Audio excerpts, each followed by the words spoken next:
Et le bonsoir, alors je vais faire pas un guide, mais des petits conseils en gros pour monter ses gemmes correctement. Parce qu'il y a plusieurs façons donc en fait de le faire. Donc comme j'ai dit, il y a besoin de beaucoup de poussière de gemmes, on peut crafter les sparks, enfin voilà, il y a plein de façons de le faire. Cependant, il y a des façons plus ou moins rentables de le faire en fait, comme par exemple crafter les sparks en eux-mêmes, c'est pas forcément une bonne idée, puisque ça peut potentiellement coûter cher. Il y a eu beaucoup de changements au niveau des gemmes, notamment le fait de monter une gemme qui soit beaucoup plus simple et beaucoup plus rapide et moins chère. Donc ça peut énormément vous aider pour farmer la poussière de gemme.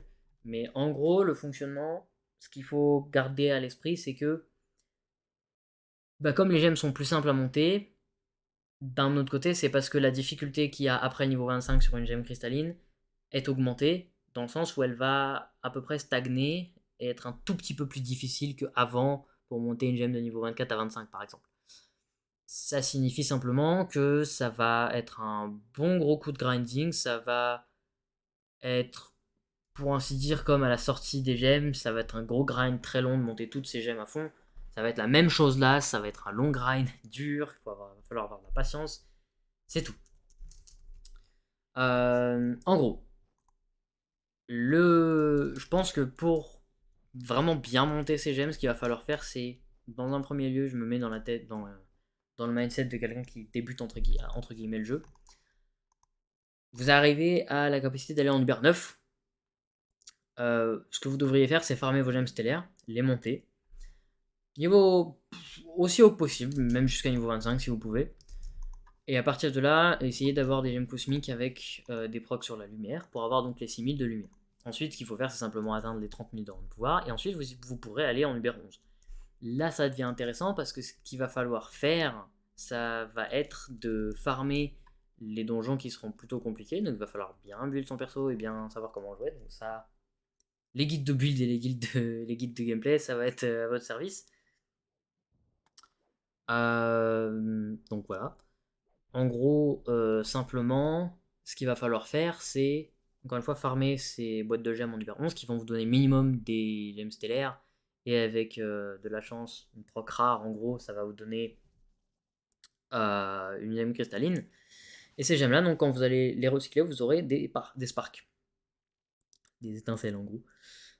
Et donc ces sparks, ces étincelles, ça va vous permettre de monter vos gemmes stellaires en cristalline par exemple, mais ça va aussi vous permettre de monter directement vos gemmes cristallines de niveau 25 au niveau 30, sachant que tous les niveaux, ça va vous coûter de plus en plus de sparks, sachant que la karma bar existe toujours, elle est beaucoup plus simple, mais il y a toujours la karma bar, donc il va falloir toujours utiliser à partir du niveau 25 un maximum de 9ème vie, un maximum de petits bugs lapis.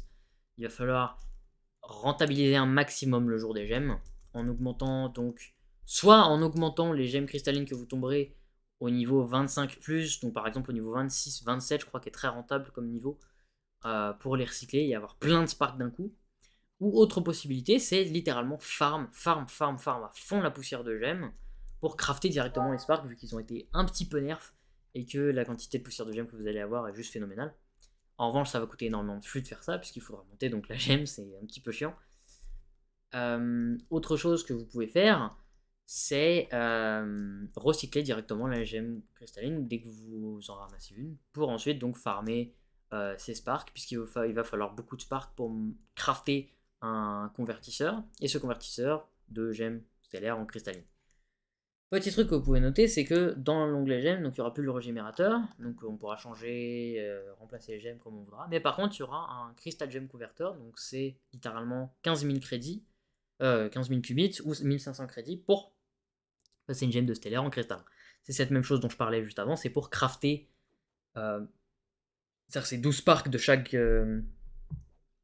catégorie de gemme, donc ça va être air, eau, feu, cosmique. Il en faut 12 et une spark, 12 de chaque, et une spark ça coûte 30 000 de poussière de gemme. Donc on est sur les on est sur les 2 millions, je crois, à peu près de poussière de gemme pour un seul converteur. Voilà, donc c'est un grind très long, mais soyez patient, c'est un grind qui est au final pas très compliqué. Il est vraiment pas compliqué du tout d'ailleurs, c'est juste que c'est très long. Sachez que donc les convertisseurs de gemmes stellaires en cristallin gardent les noms de gemmes, donc les pouvoirs de gemmes du coup, les grosses gemmes, les procs, les pourcentages. Ça garde tout, même quand on monte de niveau la gemme, les stats restent les mêmes. C'est simplement, enfin les stats vont être augmentées, mais le pourcentage ne bougera pas. C'est l'intérêt donc de monter une gemme stellaire en cristallin plutôt que de refarmer une gemme cristalline à part entière, puisque ça va coûter extrêmement cher une grosse gemme, donc une gemme investie, à crafter. Ça coûte 25 fragments de gemme investie. À savoir que dans ces gemmes, jusqu'à présent, on peut toujours drop des gemmes cristallines à 2 étoiles. Donc c'est vraiment de la daube, ça coûte extrêmement cher pour ce que c'est. Ça implique de farmer par exemple 2 semaines d'âme lunaire pour crafter une seule boîte de gemmes investie. En pratique, c'est ce que ça fait, hein. Donc c'est absolument pas à faire. Ce qu'il faut faire, c'est vraiment farmer les convertisseurs de gemmes et farmer les âmes lunaires normalement comme vous faisiez d'habitude pour avoir une bonne gemme, simplement, stellaire, et ensuite la monter en cristallin en cristalline une fois qu'elle est niveau 25. C'est tout ce qu'il y a à savoir dessus. J'espère que cette vidéo vous aura été utile. Si vous avez des questions, n'hésitez pas à me les poser dans les commentaires. Salut à tous, bye.